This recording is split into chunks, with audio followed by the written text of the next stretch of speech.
Hello, it's me again, and Finn, and Ellie. They're always right up in my business. Are you ready for story time? Before we start, I'm not talking to you dogs. Before we start, I'm going to just show you this little science experiment that we made yesterday.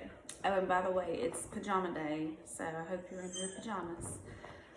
What we did was we got 2 empty soda bottles and filled one of them up with water and then duct tape it together, and it makes a little tornado when you flip it upside down and kind of shake it around. So let me try.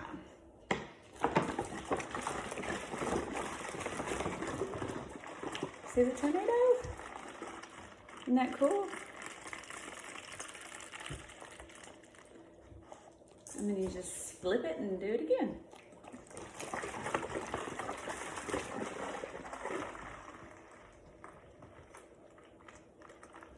Isn't that neat? So if you get bored, maybe you can get your parents to help you make one of those. Okay. Let's see. We just finished the first chapter of Toothless Wonder. And she's the first kid in her class to have loose top tooth, and she got a prize, and May got all jelly. So chapter 2 is called Uncle Lou. The speaker came at 10 o'clock. Her name was Miss Chris. Miss Chris told us all about recycling. Also, she showed us a movie. It was called Dan the Soda Can. It was very thrilling, I tell you, because Dan the Soda Can lived in a soda machine at a gas station. Then one day, a lady bought him to drink. Only too bad for Dan, because after the lady drank his soda, she threw him right out her car window. Lit a bug. And Dan got his can all dented. But hooray, a cop saw the lady littering and he gave her a big fat ticket. Good. Then a can man took Dan to a recycling center, and the man got cash money. Plus, Dan got fixed up good as new, and bingo, he turned into Dan the orange juice can. It was a miracle, I tell you.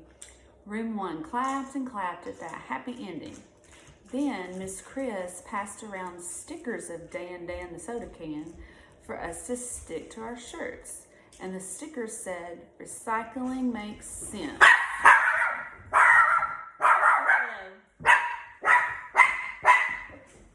That's what Ellie does every time we have a visitor or somebody moves.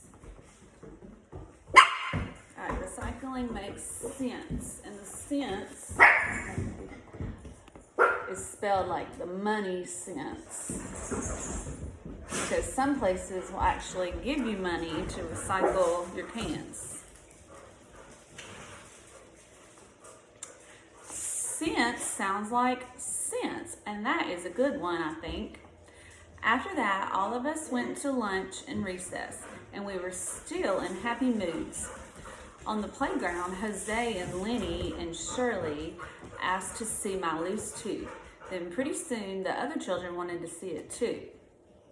And so finally, I stood them all in a row and I let them look real close. After they looked, I walked down the row and I showed them how far I could bend it. Herb clapped and clapped. Jose and Lenny whistled. Sheldon tried to pick me up. That is not a normal reaction, I think. "You're gonna look cool when it finally comes out, Junie B," said Herb. "Sí," said Jose. Sí means yes in Spanish. "You're gonna look really cool, like a hockey player, I bet." A lot of times hockey players get their teeth knocked out. "Yeah," said Lenny. "Hockey players almost never have any teeth." "Neither do kickboxers," said Shirley. Maybe you'll look like a kickboxer, Junie B. Just then, Sheldon did a sigh. I just hope you don't look like my toothless Uncle Lou, he said.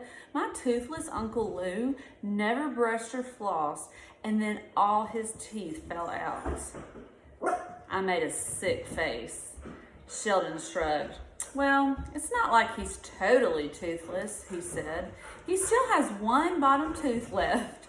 It's kind of yellow, but it can still bite an apple. Ugh. That's why you brush your teeth, Logan. Logan's in the kitchen getting a snack.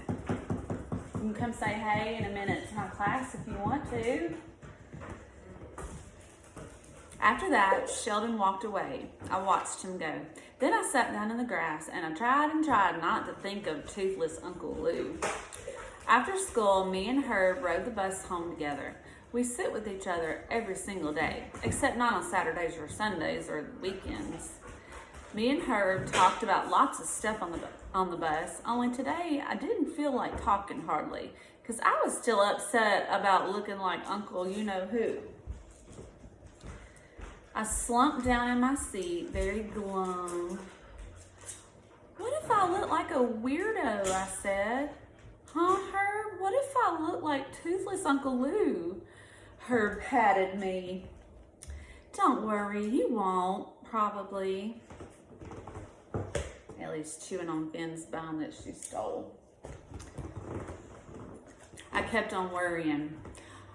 Yeah, only today's Friday, Herb, I said, and so by Monday, my tooth will already be out. I bet. And so what if I come to school looking like toothless Uncle Lou, and then all of room 1 starts making fun of me, and they form a circle around me, and they laugh and skip and throw fruit. Then all of a sudden I did a gasp. Because an even worser problem popped in my head. I grabbed Herb's shirt. Oh no, Herb, oh no, I said. What if I don't even look like myself on Monday? Not even a tiny bit, I mean. And then I get on the bus and you don't even recognize me. And so you pass right by my seat and then I have to sit by myself all alone and toothless. Herb looked down at his shirt. He said to please take my hands off of him. He smoothed himself out. Maybe you should look on the bright side, Junie B, he said.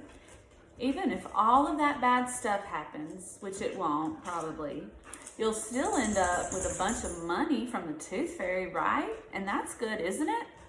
As soon as he said that, chill bumps came on my skin and my stomach got flutter flies in it. I quick looked out the window so Herb couldn't see my face, because guess what? The tooth fairy is a whole other can of worms. That chapter didn't have any pictures. Chapter 3 is called Ow. Ow. I bet I can guess what she's saying ow about. Can you? I walked home from my bus stop very slow. Walking is good for thinking, I think. Talking is good for thinking too. I just wish I wasn't the first one, that's all, I said out loud to myself. I wish the other children in room 1 were losing their teeth too. Then all of us would look toothless together and no one would throw fruit. I did a big breath at me. Yeah, only that is the dumbest thing I ever heard of, I said. Because you can't make other children have loose teeth, Junie B. I rolled my eyes. Yeah, only I already know that, Junie B, I said. But I really don't want to be first. And so why can't my tooth just stay in my mouth a little longer? That's what I would like to know. I crossed my arms at myself. 'Cause you keep wiggling it, that's why, I said. Maybe if you didn't wiggle it, it would get tight again. Did you ever think of that, huh? Did you? I walked and walked some more. Then all of a sudden, I did a gasp. Because I did think of that. Ha! I ran to my house speedy quick. My grandpa Frank Miller was babysitting my fussy brother named Ollie. Grandpa Miller, I know what to do about my tooth. I know what to do about my tooth, I hollered real happy. Grandpa Miller was bouncing Ollie on his lap. Ollie was wearing his drool bib. Also, he was slobbering and chewing on his arm. Ollie will not be popular in school, probably. Hopefully he'll quit doing that before school starts. Mother says he is drooly and fussy because he will be getting teeth soon. She is kidding herself, I think. Just then, Ollie started to cry. Grandpa Miller looked weary of that boy. I took Ollie away from him. Don't worry, Grandpa. I know how to calm this baby down, I said. After that, I patted Ollie's back very nice. Then I hummed real soft in his ear, and I put him in the hall closet. Grandpa quick got him out of there. He put Ollie in his playpen, and he gave him animal crackers. Animal crackers are crackers that make babies stop crying. Also, I enjoy an occasional cracker myself. After Ollie stopped fussing, Grandpa Miller came back in the kitchen, and he put me on his lap. Okay, little girl, I'm ready to listen to your news now, he said. What were you saying about your tooth? Did it get any looser at school today? I clapped my hands together. That's what I was going to tell you about, Grandpa. Because at school, I found out that I am the first person in room 1 to lose a top front tooth. And so at first, I felt proud about that news. Only then I got nervous on account of who wants to look like toothless Uncle Lou, that's why. And so then I had a long talk with myself, and hooray, hooray, I decided not to lose my tooth after all. Grandpa raised his eyebrows at me. Really? He said. You're not going to lose your tooth, huh? Do you really think you can do that, honey? Yes, I said. I know how I can do it, Grandpa, because all I have to do is not wiggle it anymore, and then it will get real tight in my mouth again, and I'm sure of it. I'm positive. I reached in my mouth and touched my tooth very light with my finger.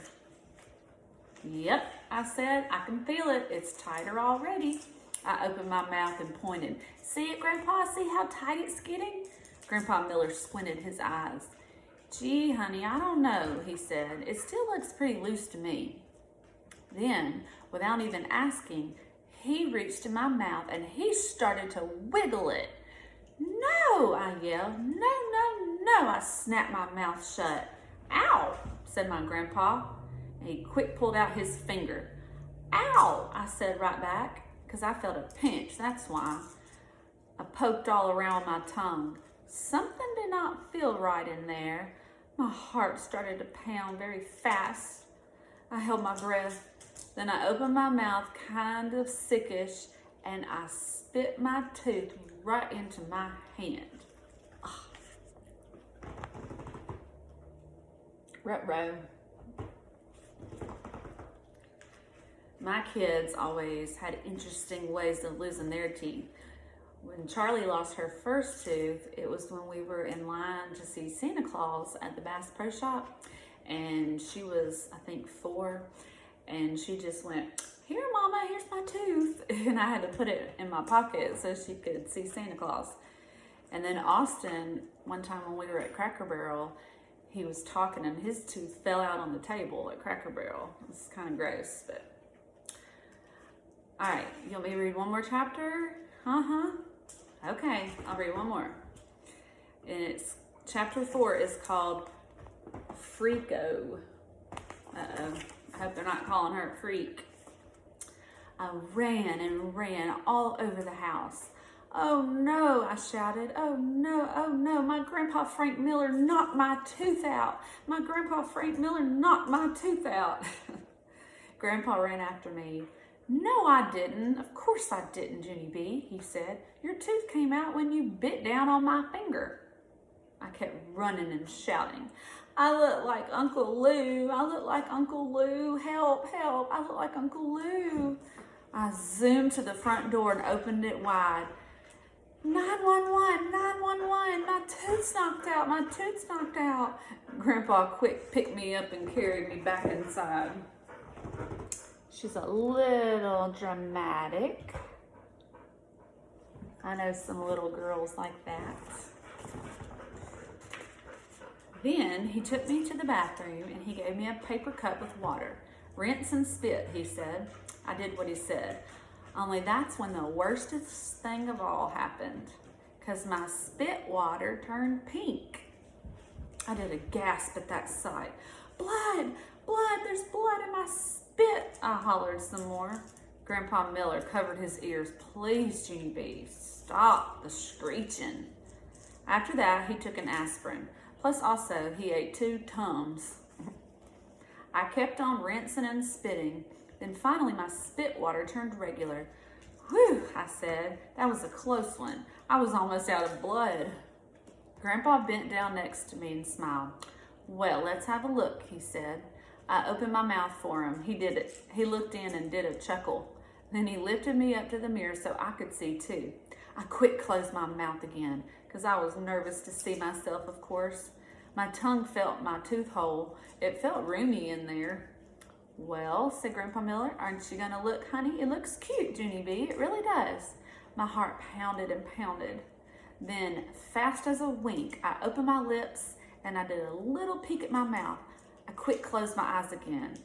Because what do you know? A freako. Put me down, Grandpa, I said. Put me down right now. I don't want to look at myself again. I don't. Grandpa Miller put me down. Just then my nose started to sniffle very much, and my eyes got tears in them. I hate me, I said. I hate the way I look. Grandpa blew my nose on toilet paper. I'm never going to look at myself again, I said. Not ever, ever, never, and I mean it. Grandpa bent down next to me again. I want you to listen to me, little girl, he said. I would never lie to you, Junie B. You look every bit as cute without your tooth as you did with it. He gave me a hug. Your new smile is wonderful, he said. You didn't even give it a chance, honey. You really need to look at it again. Honest, you do. He ruffled my hair. Do it for me, okay? Just give yourself one more chance. I rocked back and forth on my feet very slow because I needed to think this over, that's why. Finally, I did a big breath. Oh, okay, Grandpa, I said. If you really want to lift me up there again, I guess I will let you, but I'm only doing this to be nice. Grandpa Miller patted my head. You're very kind, he said. After that, he lifted me back up to the mirror. Very slow, I opened my mouth again, and I peeked at my new tooth hole. Try smiling, said Grandpa. You'll love your new smile, I know you will. I did a nervous breath. Then I smiled at myself, kind of shy. See, said Grandpa Miller. See how cute it looks? I didn't answer him. Instead, I made another face at myself, and then another one, and another one. Pretty soon, I tried every face in the book. Finally, Grandpa winked at me. So what do you think, little girl? He said. How do you think you look? I smiled kind of shy again. I think I look fascinating, Frank, I said. Just making little faces.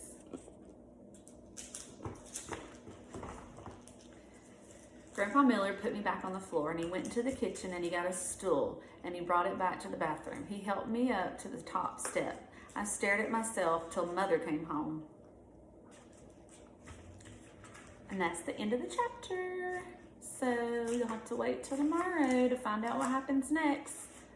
But I'll give you a hint. The next chapter is called The Fairy. So I wonder what kind of fairy it's going to be. So you'll have to wait and find out. It was good talking to you. I miss you guys still. Say bye, Ellie. Come here. Say bye. Ben, say bye. Can you say bye-bye? Say bye-bye.